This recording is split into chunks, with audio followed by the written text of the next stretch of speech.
আসসালামু আলাইকুম ও শুভেচ্ছা জানাই সবাইকে। আমি আপনাদের সামনে হাজির হয়েছি আমাদের প্রিয় প্রতিষ্ঠান বাংলা সরকারি প্রাথমিক বিদ্যালয় নিয়ে কিছু কথা বলার জন্য। বন্ধুরা, শিক্ষা হলো মানুষের জীবনের আলো। এই আলো ছাড়া যেমন আমরা কিছুই দেখতে পাই না, তেমনি শিক্ষা ছাড়া মানুষ কখনোই প্রকৃত অর্থে মানুষ হতে পারে না। সেই লক্ষ্যেই আমাদের এই বিদ্যালয় কাজ করে যাচ্ছে বহু বছর ধরে।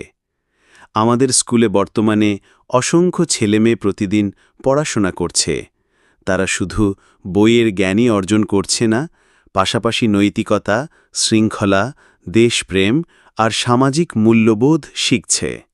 শিক্ষক শিক্ষিকারা আন্তরিকতা, ভালোবাসা আর পরিশ্রম দিয়ে প্রতিটি শিক্ষার্থীকে গড়ে তোলার চেষ্টা করছেন।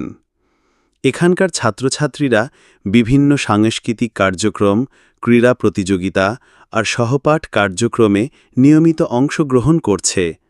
গত কয়েক বছরে আমাদের শিক্ষার্থীরা উপজেলা ও জেলা পর্যায়ে ক্রীড়া, কুইজ প্রতিযোগিতা এবং সাংস্কৃতিক অনুষ্ঠানে সাফল্য অর্জন করেছে, যা আমাদের জন্য গর্বের বিষয়। শিক্ষার্থীদের উদ্দেশ্যে বলছি, তোমরা মনোযোগ দিয়ে পড়াশুনো করবে, শিক্ষক অভিভাবকের প্রতি শ্রদ্ধাশীল হবে আর সর্বদা সত্য ও ন্যায়ের পথে চলবে। মনে রেখো, তোমরাই আগামী দিনের বাংলাদেশ গড়বে। এবার কিছু কথা অভিভাবকদের প্রতি। আপনারাই সন্তানের প্রথম শিক্ষক। ঘরে ভালো পরিবেশ দিন, সন্তানকে সময় দিন